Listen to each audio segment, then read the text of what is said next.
spend a few minutes talking about these things I call deep properties. Okay, so deep properties of continuous functions on real life. Okay, so I'm going to start off with just a simple notion of what it means to be continuous on an interval. So last time we talked about continuity, right? We said to be continuous at a point, right? What has to happen to be continuous? What does it mean to be continuous at a point? That has to equal whatever value c of the value of the function. Say it louder, please. Whatever value is c, the value of the function, it has to equal the limit as that value goes to. Okay, yeah, so we said that f is continuous at c if the limit as x approaches c f of x actually equals the value at that point, right? And then we said f is continuous on some set, right? On say AB, if f is continuous at each point in that set, right? F is continuous at each point in that set. Okay. So today we're going to just do something a little bit more than that, which is talk about what it means to be continuous on a closed interval. Okay. So this is right. It's not that big a stretch. Thing is that to be the limit, to talk about the limit, you have to talk about, your function has to exist on the left and right of that point, right? Your function has to be defined on the left and right of that point. And then for a function, if you're talking about a closed interval, right? You're talking about a closed interval here, then your function is only defined on one side of that. So you just need to adjust the definition slightly to talk about continuity at these endpoints. Okay, you see what I mean? That there's trouble talking about continuity here because we don't exist on the left-hand side. So we just adjust it and say, well, the limit has to be the value of the function has to be the limit as you approach from the right. And over here we say the value of the function has to be the limit as you approach from the left, and then we call that continuity. Okay, so that's the only thing, right? So if f is continuous on the interior, right, on the open interval, and it's left continuous at A and right continuous at B, then we say f is continuous on the closed interval.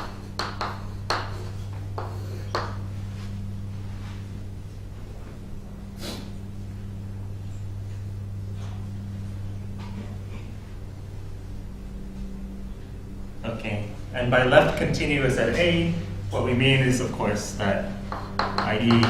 that the limit of f of x is f of A as x approaches A from the right-hand side, right? As x approaches A from the right-hand side.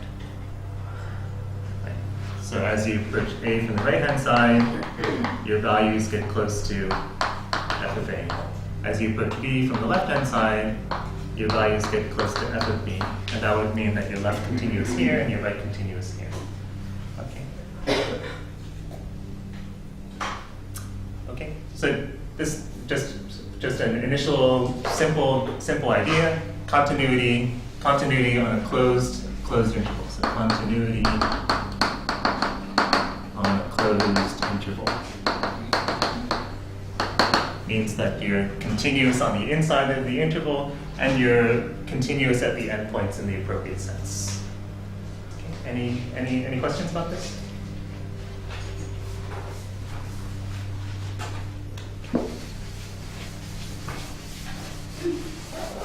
Okay, now the intermediate value theorem. I said it was so important. Intermediate value theorem. So suppose you have a function, and the function is on a closed interval, closed and bounded interval. Okay, so it's not an infinite interval, closed finite interval. If f is continuous on AB, and f of A is not equal to f of B, so if these two things happen, then for any number between f of A and f of B, there's a point in the interior where f of C attains that value.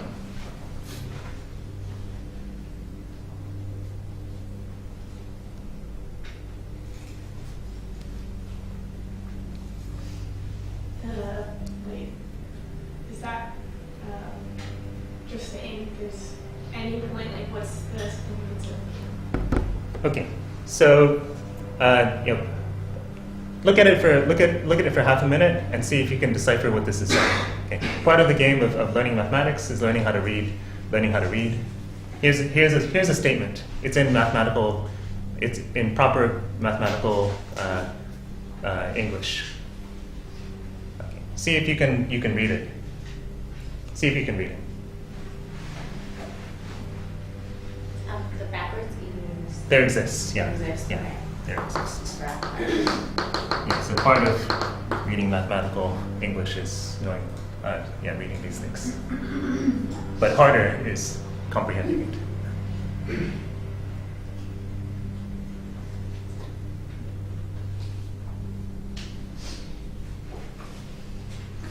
Okay. Maybe turn to somebody else for a few seconds and say, I think it means this. Say what you think it means.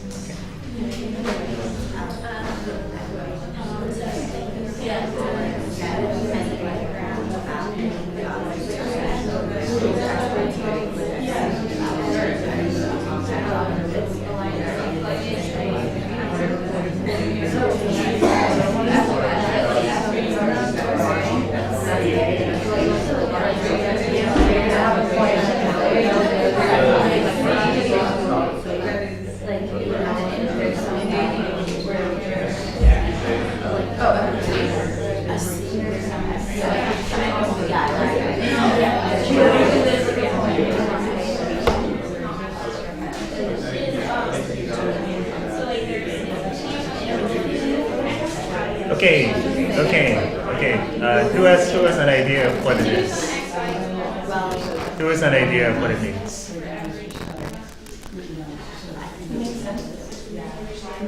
Who has an idea of what it means? Robert, go ahead. As long as the function is continuous, Yep. then there's going to be a value. If you take any value in between, any value that's within the interval, then What the interval? function's going to have that value. Okay, what interval? Any interval. Any interval. So are you saying that as long as my function is continuous, then if I take a value in the interval 0 infinity, then my function will attain that value? No. Any closed interval? Any closed interval? Let's see. Here's a closed interval.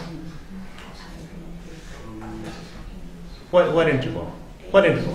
Leanna. The interval that the function is defined for. The interval that the function is defined for. And let's see, the function is defined on A, B, A, B. right? So if you So take any number between A and B, then you'll get any number between A and B. Okay, hold on. Let me mess it up a little bit. So here's A and here's B. And I'm going to be guaranteed that the function takes on all values between A and B. For example, this function, this value here. No, okay. What interval? Rachel. F of A and F of B. Between f of A and f of B. Okay, between f of A and f of B. Good. Okay, good. So here's the picture, right? You guys are doing well. A and B. Here's, say, you have some continuous function. It takes on some value here. It takes on some other value here, say. Okay? F of A, f of B, and the function's continuous, right? This function's continuous. Okay, and you look at the interval that goes from f of A to f of B, or f of B to f of A. So you take any value it says that if you choose any value, any height between these two values, there's a place where you hit that value. Okay, you're guaranteed a place where you hit that value.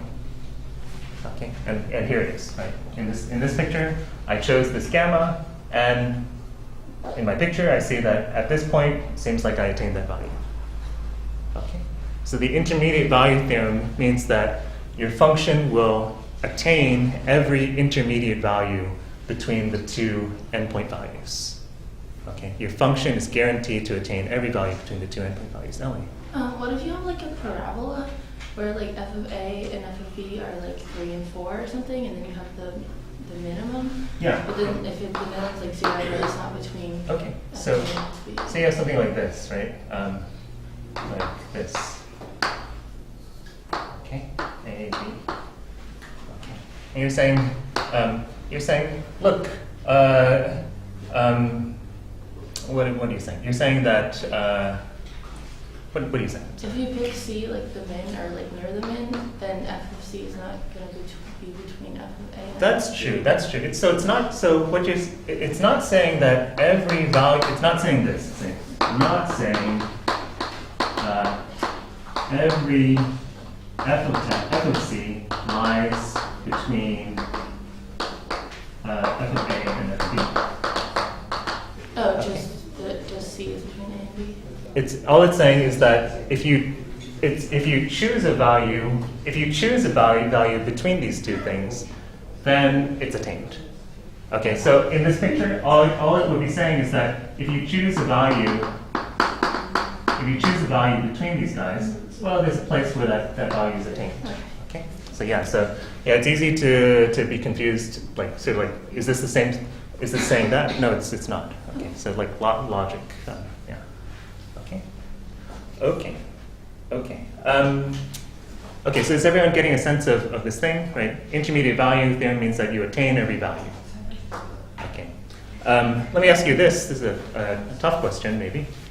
What happens if we change this to, what if we are in irrational numbers? Okay, suppose we are back in the time of the Greeks, okay, and we don't even know that there are real numbers.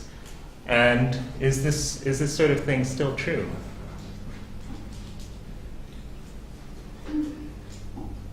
Is this statement still true? If you have a function, it goes from one value to another value. We plot, instead of having r cross r, we've got q cross q. We plot all the points, and it seems like it hits everything there. But yeah, Rachel. If gamma was restrained to only q, then it would still work. If gamma were restrained to q, then it would still work. If gamma were restrained to q, then it would still work. I think that's true. Yeah, good. What about if gamma is not restrained to q? Well, then we're in trouble, right? So like if you had something like this, x squared minus 2, say, right? X squared minus 2. So this is something like this. If this were in q cross q, then although it looks like it attains the value 0 somewhere, there is no place where this function attains the value 0, right? Because the only place where that happens is at root 2 and minus root 2, which aren't rational numbers. Okay. So it would look, if you drew the picture, it would look very solid, but in fact there are a lot of holes in this picture, right? The holes are the irrational numbers, and it actually would skip it. Okay. Okay. So that's another question. Do we need continuity? Does this theorem still work if we say the function's not continuous?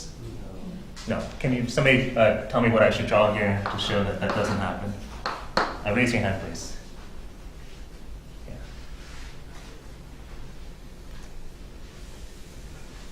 Yeah. Yeah. If there's a gamma which is not continuous, then the f of c would be a point. If f of c equals gamma, that point wouldn't Well, Hard to talk, right?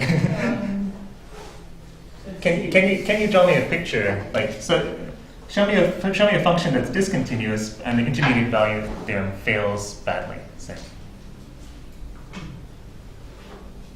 Who would like to say?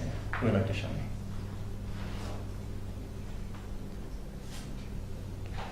Joey, go ahead. If you have the equation 1 over x, 1 over x? Okay, 1 over x. So you've got this guy here. let's say you have Oh, yeah. integral Okay. -1 to 1. Great.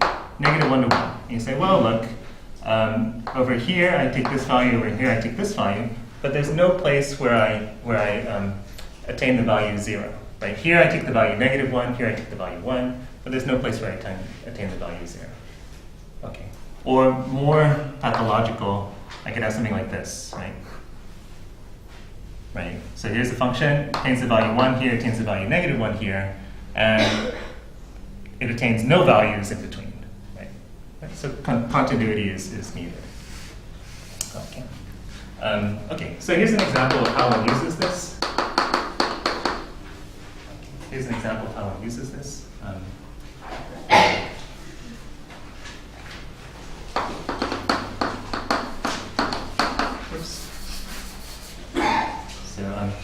Yeah, let me say, please don't use the phone. Please don't use phones in class. I think let me instigate that as a policy. Please don't use cell phones in class. Okay, so here's an example. Does x cubed minus x squared plus 1 have a root?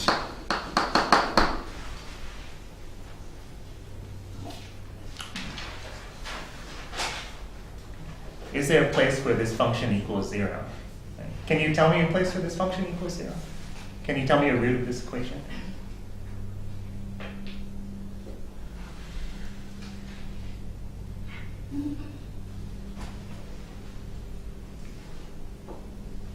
The answer is no. It's hard. The answer is no. I mean, unless you happen to know like Cardano's formulas. So I think did I mention this that like there's this guy in the 16th century or 17th century who figured out the form, like something like the quadratic equation for cubics, and then kept it to himself and his students only, so that they would have knowledge that nobody else would have. That was sort of like the tendency in those days, that you discover knowledge and then you hoard it so that you can feel better than other people. I guess maybe that's human nature. Is that human nature? Maybe. Maybe. Yes, maybe. Okay. Okay. So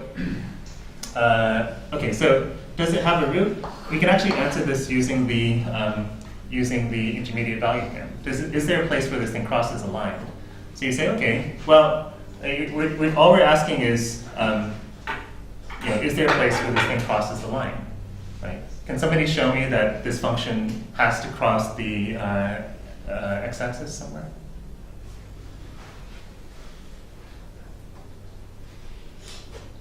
Except for people who've already spoken today.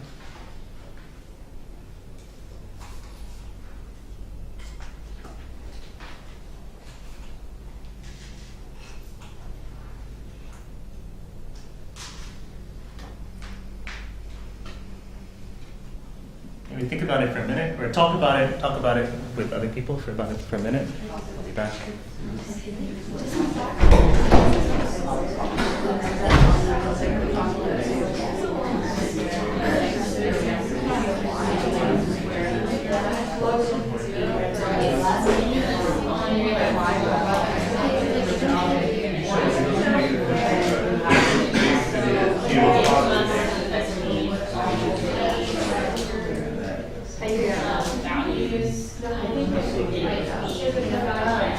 I plugged in like 10 every time it was close to 10.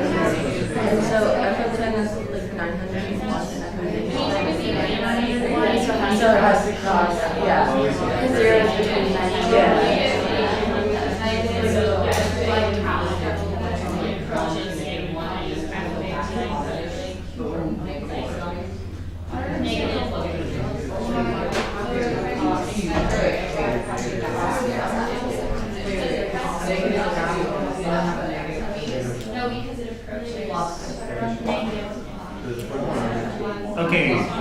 Who can tell me, who can show me that this thing does have a root in the real numbers?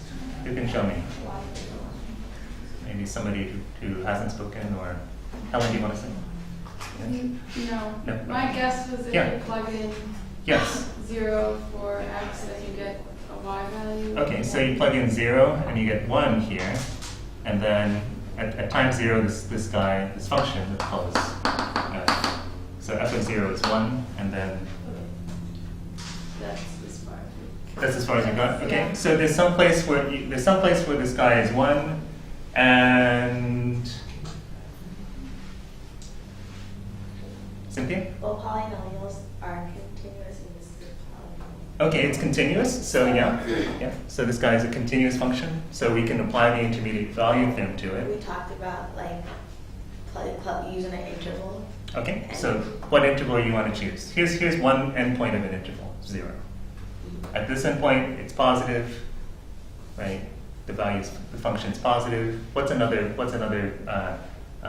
sort of appropriate choice or sort of felicitous choice? Ellen? Can I talk? Yeah, go ahead. Yeah. I plugged in negative 10 and 10. Okay, great. Yeah. So for 10 I got 901. For negative 10 I got, I think, negative 901. Negative 899, right? Yes, that. And so that like it has to pass through 0.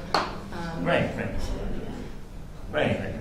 So yeah, so you say, well, look, over here it's negative, over here it's positive, and this thing is continuous, and so by the intermediate value theorem, you know it crosses the line.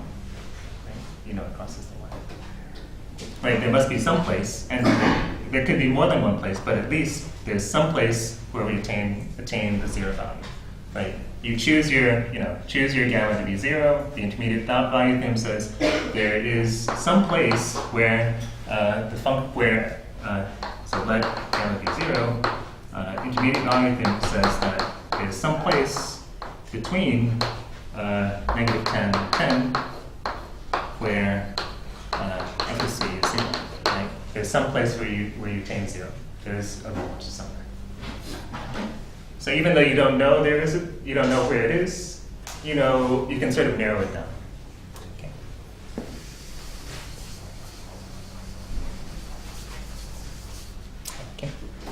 Okay. So I'll let you guys read.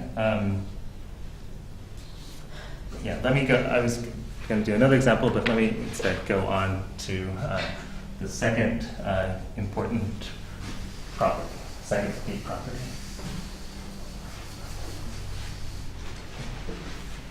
So the second thing is called the extreme value theorem.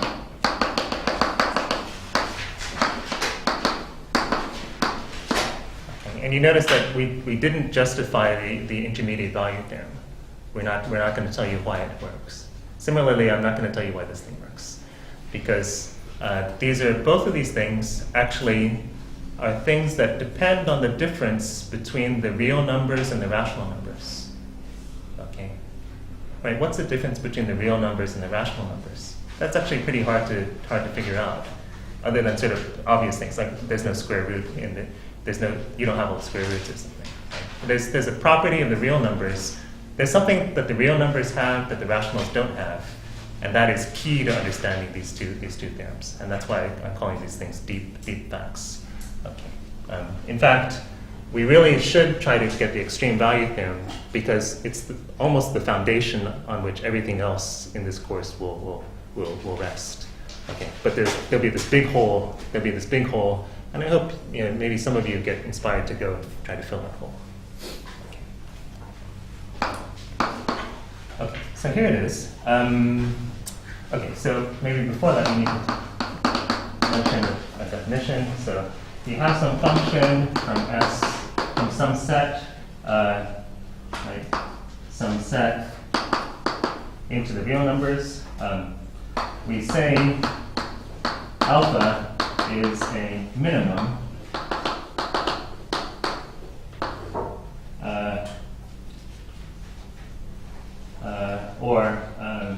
so alpha is a minimum of f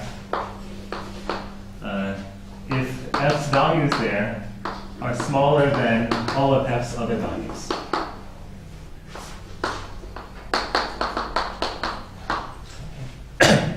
So alpha is a minimum if the value there is smaller than or equal to all other values. Okay. Notice that you could have a flat line, okay, in which case every point would be a minimum, right? Because every value is smaller than or equal to all other values. Okay. Could have this would still be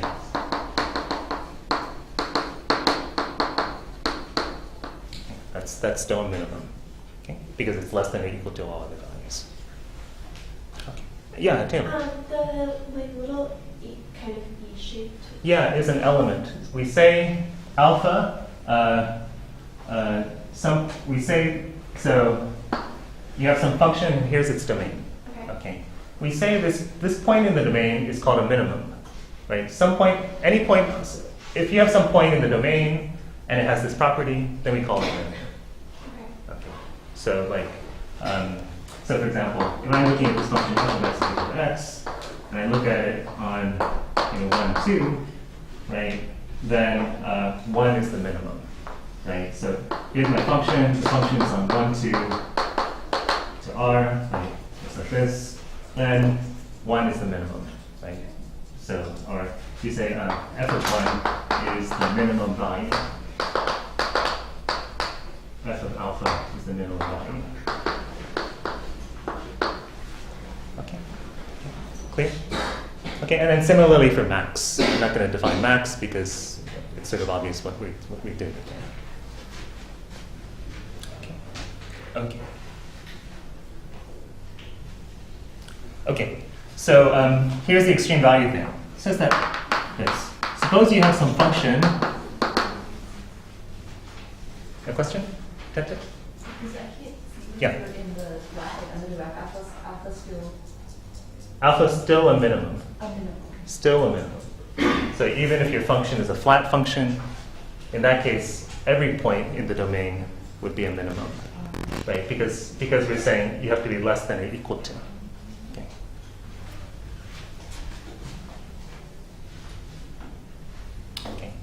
Okay. So now let's get to the extreme value theorem. Here we go. You have some function on a closed interval. If f is continuous, then f is guaranteed a minimum in AB.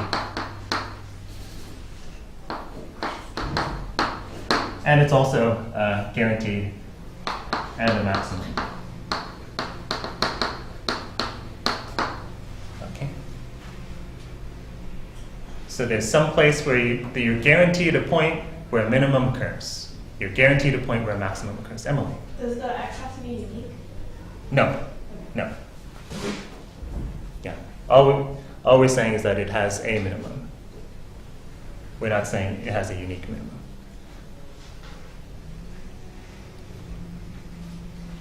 Okay.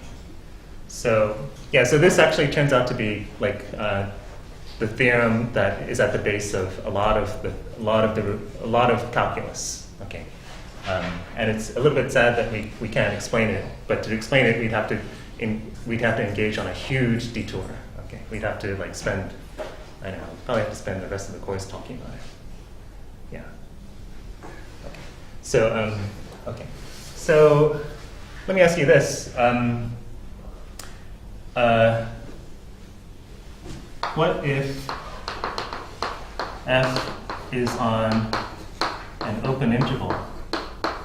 So this is a standard game to figure out if you understand what's going on. Weaken it and see how it fails. Right? Weaken the statement and see how it fails. Okay. Suppose we have like this, right? F is continuous. F is continuous. Are we still guaranteed a minimum? Or let's see how that. Actually, we're not guaranteed a minimum. Okay, I'd like you to spend just 15 seconds. No, spend a minute and see if you can come up with an example of a function on an open interval It's continuous, but it doesn't have a minimum and it doesn't have a maximum. Okay? There's no place where it has a min or max.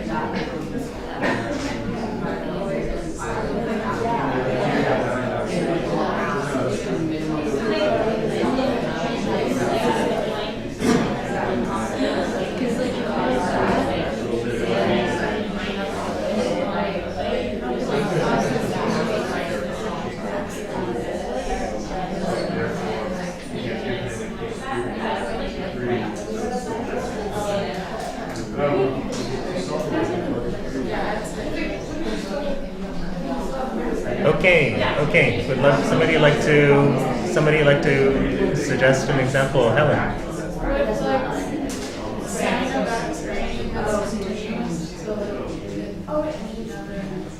Oh, okay. So you're saying, well, what about f of x is sine of x? Okay. On what interval? Negative minus 5. Negative minus 5.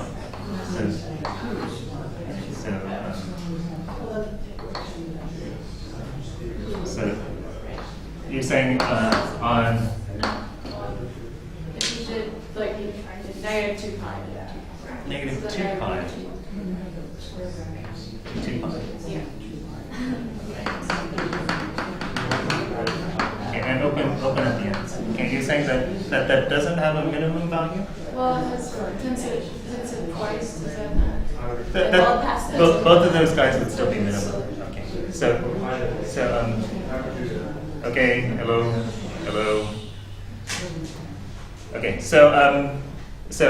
Helen was suggesting, well, what about this guy? This guy has 2 minimums. Doesn't that make it have no one minimum? That when we say it has a minimum, we just mean it has at least one minimum. So no, this doesn't make the function not have any minima. It makes it have. It actually has more than one. Ted. What if on that? Okay, Sorry. or not? Okay. Yes. What if on that sine x the open intervals are on like the minimum and the maximum? Oh, okay. So let's make it from here to here, right? That's from negative pi over 2 to pi over 2. Okay, yeah. So what about this? Does this have a minimum? No. Right? No, right? If you said it had a minimum, I would say, where is the minimum? Right? At what point does it attain a minimum value? Right? So here on negative pi over 2, pi over 2, right? There is no minimum, right? Because there's no place you'd say, oh, what about here? Well, I can always choose a point, right? I can always choose a point between the point you chose and a little bit closer to negative pi over 2, and that would give me a lower value, right? Or over here, right?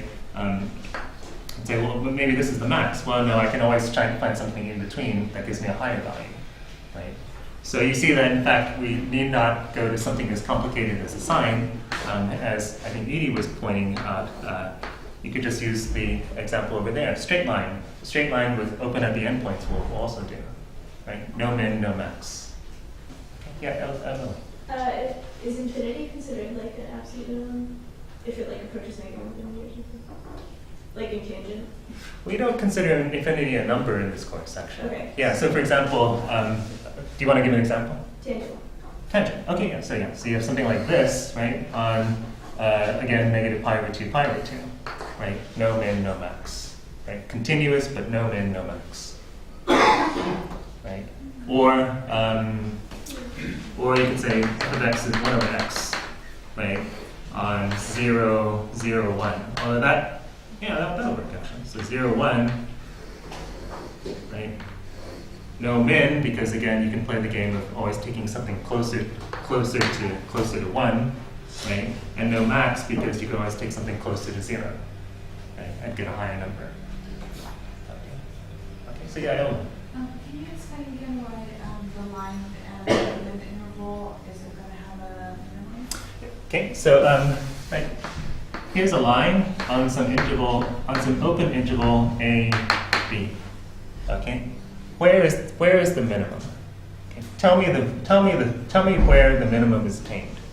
There is no place, right? If you say it's attained here, right, you have to choose some place. You say this is the minimum. Well, no, I can choose something halfway between a and c, and that will give me a lower value, right? So no matter what value you choose, I can always find a smaller value. So there is no minimum.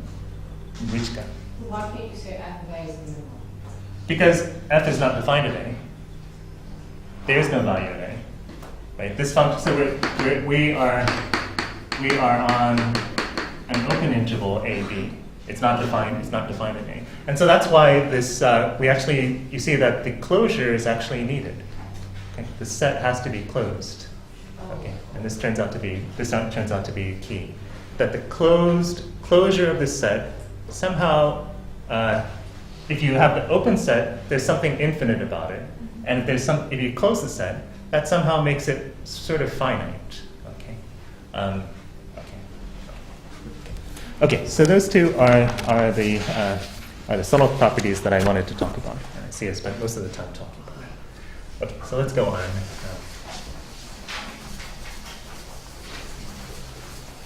But I don't regret it. These things are important.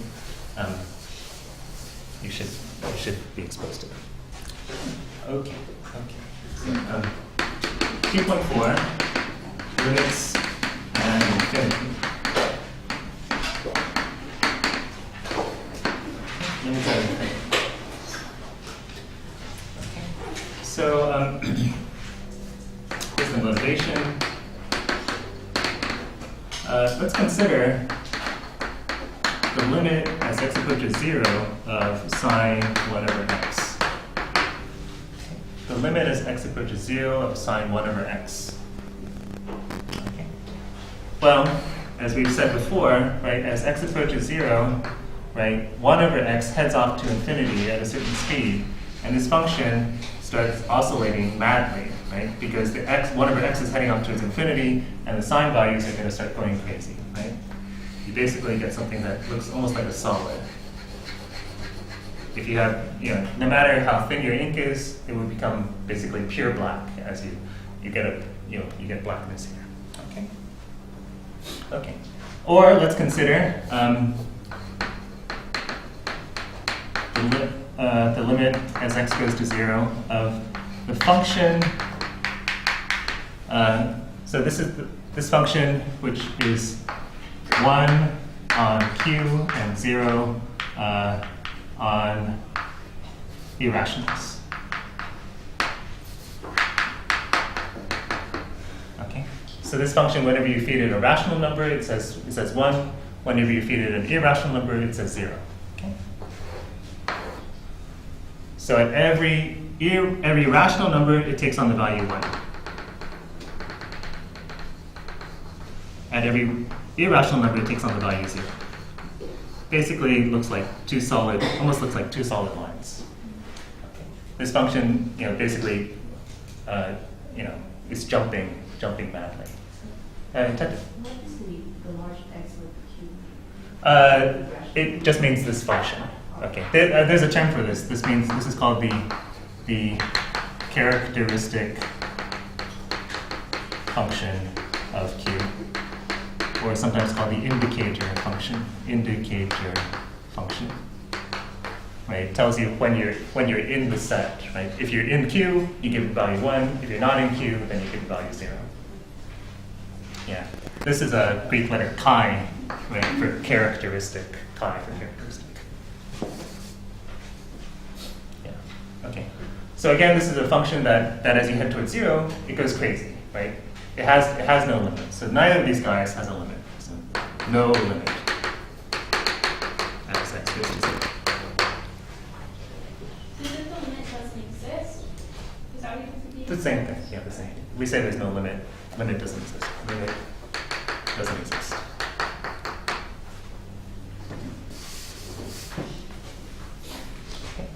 Okay.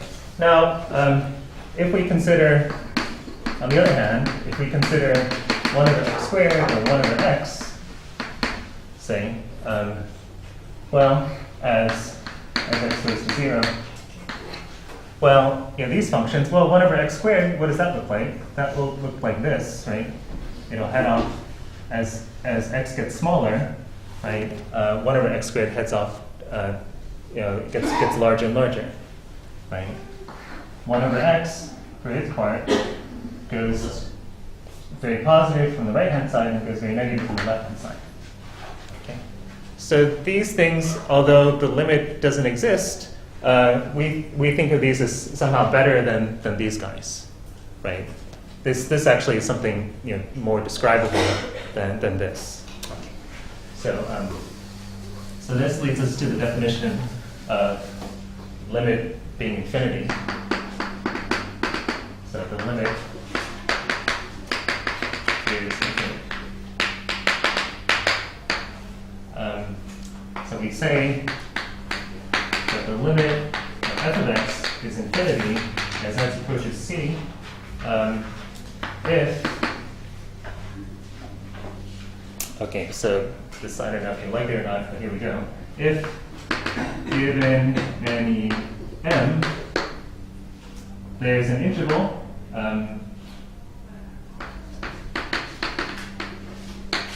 c minus delta, c plus delta,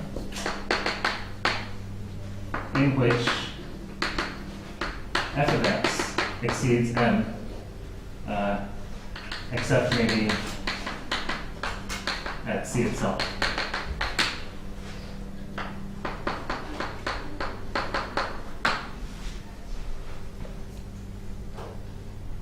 Does that see? Oh, delta. That's it.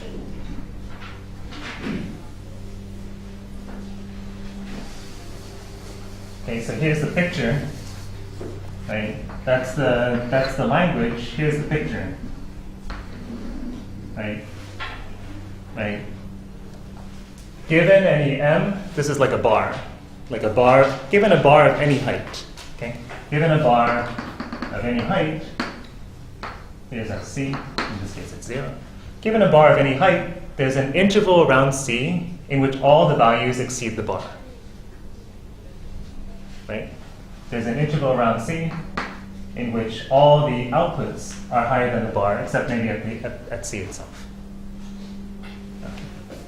And we can do this for any bar. Right? Somebody gives you a bar of a height 1,000,000, there's a place where you exceed that. Somebody gives you a bar of height 1,000,000,000, there's a place where you exceed that. If you can do this for a bar of any height, then we say that the limit is infinite. Okay. If you can do this, if you can do this for all bars of all heights, then we say the limit is infinite. Yeah, Tim. No. It's not maximum in this case. This is just a big number. Just a big number. Yeah. Okay. So any big number. Okay. Yeah. If you like, I can call it h. Given any height, there's an interval in which you exceed that height. Okay. And if you do that for all heights, if you can do that no matter what height you're given, then that we say, oh, your limit is infinity.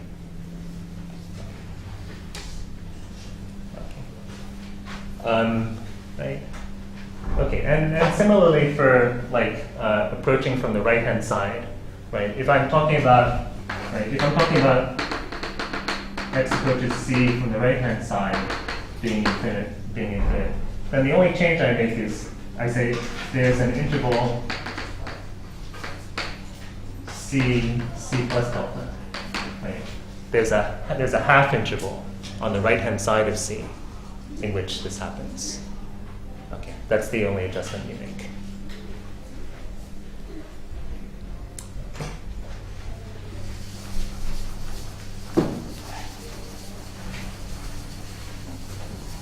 Okay, and this sort of notion you've encountered before as asymptotes. Right? So definition: if the limit of f of x as x approaches c from the left or the right, doesn't matter, or from c itself to c itself is infinite, we say x equals c is a vertical asymptote.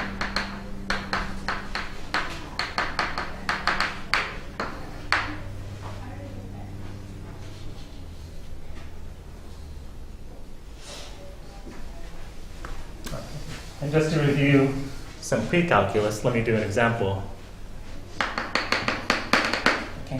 So you have some function x squared over x plus 1 x minus 4. Okay. And you see that, well, this guy is going to have asymptotes at -1 and positive 4. Right? It's going to have asymptotes at -1 and positive 4. Right? And you can actually see something about the behavior. Say, well, let's examine behavior near x equals -1. And you say, well, look, this x squared over x plus 1, x minus 4, right? If x is close to -1, then this x squared is basically 1, right?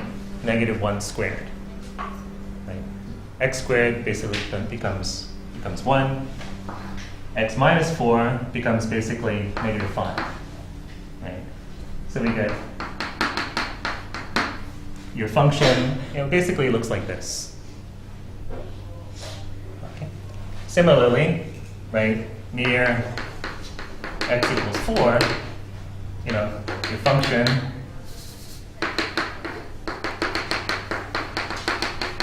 basically looks like 16/5 over 1 over x minus 4.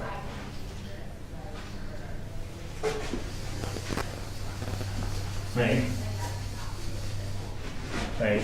And this gives you a sense of what the graph looks like, right? So you say, well, look, near -1, my function looks like 1 over x, right?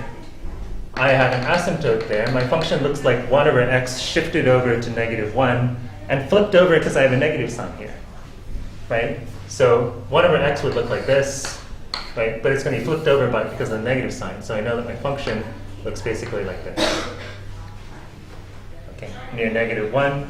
Near -1, my function looks like this guy, which is a shifted over and flipped over copy of 1 over x. Okay. Near 4, again, I have a function looks basically like 1 over x, but translated over to the 4, and then multiplied by 3 1/5, right? So it's going to look like the 1 over x function here, right? Which looks like this. Okay. So this will give you, this sort of crude graphing will give you some sense of how your function behaves near the asymptotes. Okay, so sorry, we're going to stop here. I will adjust the homework because we haven't gotten through all of 2.4.